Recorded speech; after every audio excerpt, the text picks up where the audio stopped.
Sometimes hiding is the best way of showing.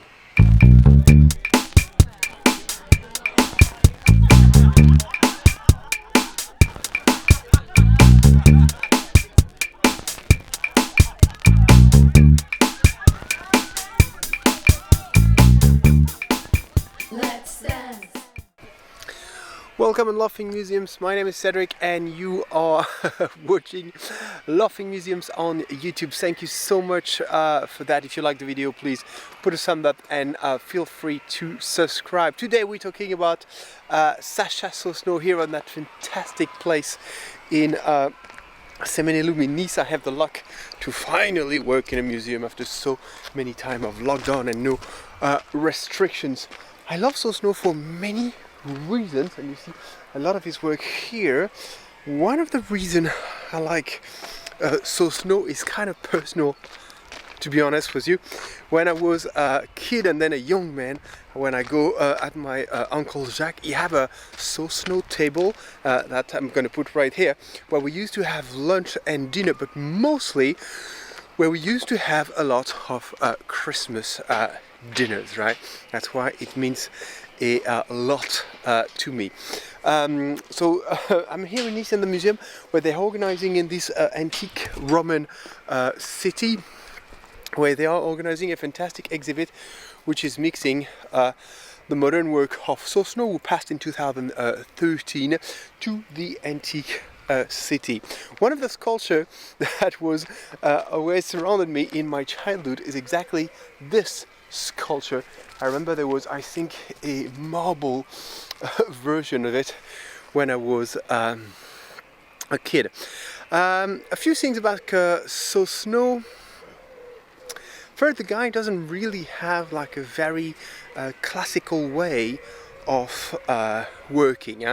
He was studying architecture, he was studying photography, he was studying archaeology right here. That's why he always wanted to do that exhibit. He passed before it happened, but the point is, it happened, right? And so he saw many things, and then he became a war photographer. When he became a war photographer, to publish the pictures, sometimes the pictures were quite cruel and difficult for the audience, so the publishers were asking him to hide some part of the pictures. And then he realized, by doing that work, that when you do that, when you hide the piece of photography, well, people want to see what's hidden on the photography, huh? Thank God Instagram is proving that every day, right? And so he realized with that he might apply that to his artistic work, so he did, right? And he started to do that with photography, and then he realized it's working pretty well, and he decided to apply it to his paintings as well, right? And I'm going to put an example of that painting that I really like. And then he started to do it with sculpture, a bit like this one I show you, or he did it like with a sculpture like this one I'm going to show you right now. And I forgot that I can film and talk at the same time. So that's really kind of the work he's doing right now. And he had the theory that hiding is at least as powerful as showing. He had the theory that hiding is at least as powerful as showing, if not even better. If not even better, right? So Sosno is interesting for that theory of hiding and showing. And I realized when I was preparing a little bit that video that Sosno is also interesting by this whole hiding and showing part of sculptures, painting and photographies, because that is mostly the definition of deduction.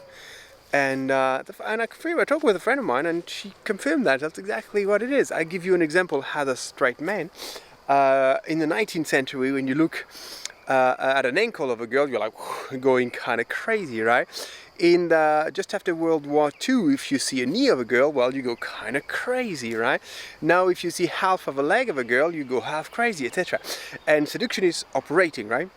And then I realized, why do we want to see the rest of the leg? Why do we want to see the ankle, then the knee, then a little more, etc., etc.? Well, I think it's really a matter of the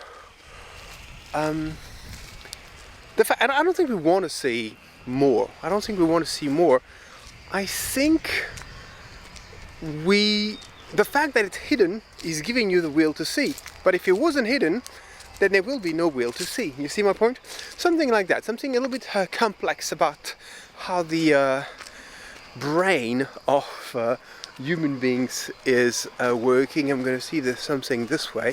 This garden is so fantastic here in Seminilum. I can also take you around. This is one of the first Roman city, and you see another beautiful piece of Sosno right there.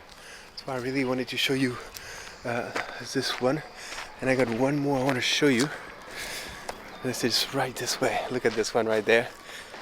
It's the square head with the top of the Regina in the back. It's very, very, very impressive. So that's it for today with Sacha Sosno.